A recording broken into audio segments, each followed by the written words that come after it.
Police वाले कभी भी किसी के जवाब से उस वक्त तक मुतमईन नहीं होते जब तक क्रॉस चेक ना करें। 30 दिसंबर की शाम यानी कत्ल से एक दिन कबल तुमने आयशा को फोन किया था, तो इसका मतलब यह है कि 30 दिसंबर की शाम को तुमने आयशा के घर पर फोन करके उससे फोन पर बात की। मुझे लगता है कि अब भी तुमने मुझसे कुछ छुपाया, बावजूद इसके कि उसका टेलीफोन 29 दिसंबर से 31 दिसंबर शाम 4 बजे तक खराब पड़ा हुआ था। वो सच जो आज सारी दुनिया जानना चाहती है। और तुमने ये भी कहा कि 30 दिसंबर की सुबह तुमने उससे कॉलेज में मुलाकात की। वो सच जिसे बोलकर तुम्हारी रूह मुतमईन हो सके, हालांकि वो कॉलेज है ही नहीं थी।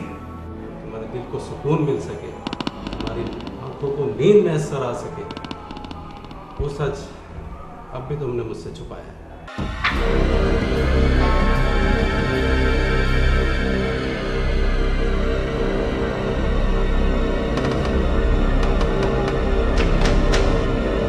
वक्त के साथ साथ मुजरिमों के जहन भी बदल गए।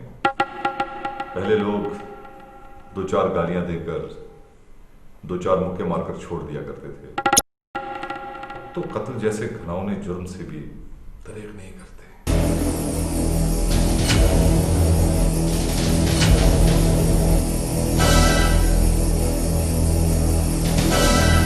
नहीं, ये बिल्कुल गलत है। तुम्हारे और खालिद के ताल्लुकात सही नहीं थे। सुबह 7 बजे हमारा दरवाजा बजा। मैंने दरवाजा खोला तो 3 नकाबपोश अंदर घुसा। उन्होंने मुझे बहुत थप्पड़ मारे और किचन में बंद कर दिया। मैं दरवाजा खटखटाती रही लेकिन उन्होंने दरवाजा नहीं खोला। 1 घंटे की जद्दोजहद के बाद जब मैं बाहर निकली तो मुझे देखकर